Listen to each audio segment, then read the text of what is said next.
అభివృద్ధి గురించి రాష్ట్రం గురించి మాజీ సీఎం జగన్ ఏ రోజు పట్టించుకోలేదని మంత్రి సవిత మండిపడ్డారు. పార్లమెంట్లో ఏ ఒక్క రోజు కూడా ప్రత్యేక హోదా గురించి వైసీపీ ఎంపీలు మాట్లాడలేదన్నారు. రాష్ట్ర అభివృద్ధి ధ్యేయంగా కూటమి ప్రభుత్వం పనిచేస్తుందంటున్న మంత్రి సవితతో మా ప్రతినిధి Mallikarjun face to face.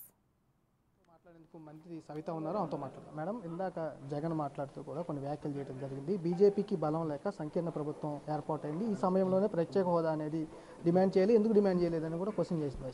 Jaganmohan Reddy అడగడానికి అర్హుడండి. జగన్మోహన్ రెడ్డి గారు ఆ రోజు నరేంద్ర మోడీ గారు మెడలు వంచి నేను ప్రత్యేక హోదా తీసుకొస్తా, ఈ రాష్ట్రాన్ని ఏదో చేసేస్తానని చెప్పిన జగన్మోహన్ రెడ్డి గారి గురించి మాట్లాడమే టైం వేస్ట్.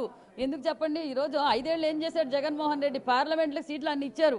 ఏదైనా ఒక్కరోజు పార్లమెంట్లో ప్రత్యేకత హోదా గురించి మాట్లాడా, పరిశ్రమల గురించి మాట్లాడా, లేకపోతే అభివృద్ధి గురించి మాట్లాడా? తను కేసులు కాపాడుకోవడమో, నన్ను జైలుకి పోకుండా కాపాడండి బాబో అని కాళ్ళు పట్టుకున్నాడు. అభివృద్ధి గురించి, రాష్ట్రం గురించి జగన్మోహన్ రెడ్డి గారు ఆలోచించలేదు. మీరు కూడా ఇలాంటి ప్రశ్నలు వేయద్దండి, అనవసరం. జగన్మోహన్ రెడ్డి గారి గురించి ఏంది మాట్లాడడం? వేస్ట్.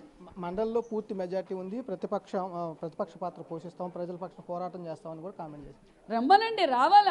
ఆయన వచ్చి మండలిలో కూర్చుంటేనే కదా మాకు కూడా మేము ఏం చేసామో, మేము ఏం చేయబోతున్నాం అని తెలిసేది. రమ్మనండి, మేమేం వద్దన్నామా? ఈ ప్రజలు కొంతమంది టీడీపీకి ఓటే లేదని వాళ్ళపై దాడి చేస్తున్నారంటూ కూడా కామెంట్ చేసిన పరిస్థితి. దీన్ని ఎలా వస్తారు? మేము ఏం దాడులు చేయలేదు. వాళ్ళంతా కొట్టుకొని సోషల్ మీడియాలో టీడీపీ వాళ్ళు కొడుతున్నారు, పెడుతున్నారు, ట్వీట్లు చేస్తున్నారు. మీ ఎక్కడ ప్రజలందరూ ప్రశాంతంగా ఉన్నారు. మా చంద్రబాబు నాయుడు గారు ఒకటే దిశ నిర్దేశించారు. మనకు కక్ష సాధింపులు అవసరం లేదు, ప్రజలు నమ్మి మనకు ఓటేశారు.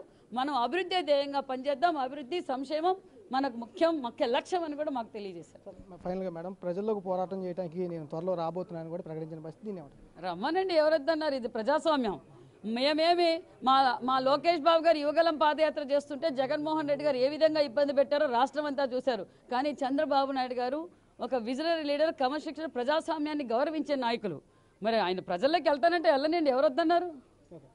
అయితే 5 సంవత్సరాల కాలంలో కూడా ప్రత్యేక హోదా గురించి మాట్లాడిన జగన్ ఇప్పుడు డిమాండ్ చేయడం పట్ల కూడా ఆమె ఆగ్రహం వ్యక్తం చేస్తున్న పరిస్థితి కూడా కనిపిస్తూ ఉంది. అంతేకాకుండా మ్యాండేటరీ అనేది సంబంధించి ఏదైతే ఉందో 5 సంవత్సరాల్లో అసలు మాట్లాడే అర్హత లేదు, 5 సంవత్సరాల కాలం వెయిట్ చేసి ఇప్పుడు డిమాండ్ చేయడం ఏంటని కూడా ప్రశ్నిస్తూ ఉన్నారు. అలాగే జగన్ ప్రజల్లోకి వెళ్లే విషయంపై కూడా మా నాయకుడు నారా లోకేష్ పాదయాత్ర చేసే సమయంలో కూడా పూర్తి స్థాయిలో అప్పుడు అడ్డంకులు సృష్టించిన పరిస్థితి కూడా కానీ మేము అట్లాంటి అడ్డంకులు సృష్టించమంటూ కూడా మంత్రి చెబుతున్న పరిస్థితి కనిపిస్తూ ఉంది.